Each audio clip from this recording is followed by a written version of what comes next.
kuva kw'igenekerezo rya 16 gushika ku rya 18 Ruheshi mu ntara ya Muramvya, Nyeniteka Emmanuel SINZOHAGERA ari kumwe n'umutambukanyi wiwe, ivyegera vyiwe n'abakenguzamateka baritavye amasengesho yo ku rwego rw'igihugu yo gushimira Imana ku myaka ibiri irangiye Nyenicubahiro Evariste NDAYISHIMIYE aramutswa Uburundi.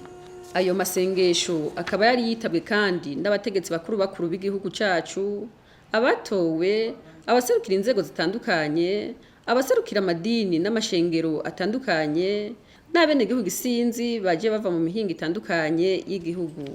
Ku munsi wa kane igenekerezo rya 16 Ruheshi aho ayo masengesho yatangura, umukuru w'igihugu n'umutambukanyi wiwe n'abagize inzego zitandukanye hamwe n'abenegihugu bahereye ku nkuka y'imisa irongowe n'umwepiskopi mukuru wa diocese ya Bujumbura Munsenyeri Gervais BANSHIMIYUBUSA muri paruwase Muramvya. Mu misi 3 ayo masengesho yamaze yaranzwe n'inyigisho zitandukanye zashikirijwe n'indongozi hamwe n'indirimbo n'imvyino zo gutazira Imana.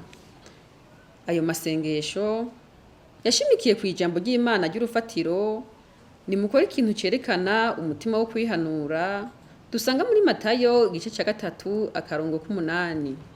Mu gusozera ayo masengesho, umukuru w'igihugu Evariste NDAYISHIMIYE yarashimiye Imana ku ntambwe ashikanye ko abo yamuragije mu vy'iterambere.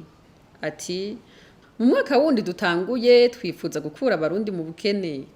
Yahamagariye abajejwe ubutungane guhinduka no gutuza akarenganyo n'ibiturire. Kubwo buntu bw'Imana ndashitse uyu munsi kandi abarundi dufise akanyamuneza kandi dufise n'umwizero wakazoza ku Burundi.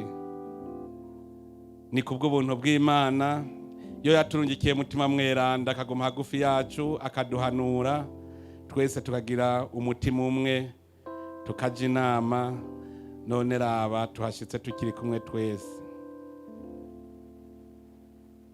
Ngitangura iki kiringo nari nashikirije icivugo ngendegwako, mbere novuga nti ivyiyumviro bibiri canke bitatu. Twaravuze tuti turi kumwe twese birashoboka. None ni murabe dushitse uyu munsi turi kumwe twese, turi ku kivi kandi turi kumwe n'Imana. Kubona Imana yarashoboje abarundi kubumwe twese tukaja hamwe ku kivi, tuyikomera amashi cyane, iyo Mana irahambara.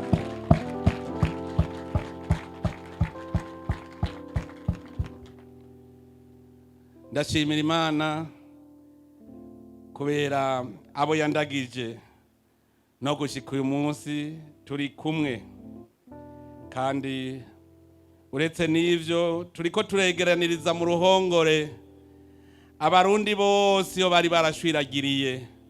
Bikaba ari igitangaza kubona uno munsi n'abarundi bari barashwiragiye bitwa impunzi biyumva mu gihugu cabo c'amavukiro. Niteka Imana iri kwiradutera. Twatanguye kandi turi ku civugo tuvuga tuti umunwa wose uronke ico ufungura, kugira ngo inzara ntitume natwe nituzaragiza, kuko murazi aharaye inzara hazinduka inzigo, nta rukundo ruharangwa hari inzara. Twavuga tuti umunwa wose uronke ico ufungura. Turavuga kandi tuti n'umufuko uronke agafaranga. Ndashimira Imana ko abarundi bose baciye baja hamwe mu makoperative, barateranya bashira hamwe amatongo, ivyatsi bitahora biribwa barabihingura, barahingura isi havamwo ivyatsi biribwa. Uno munsi naho hamwe bizimvye, kizima bizimvye biriho. Erega hariho abagira amahera bakabura ico basuma.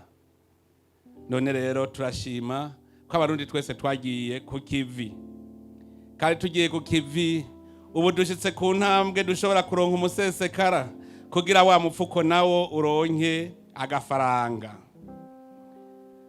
Ndakengurukiye rero abarundi bose kuko ubu ubakora umutima uri munda.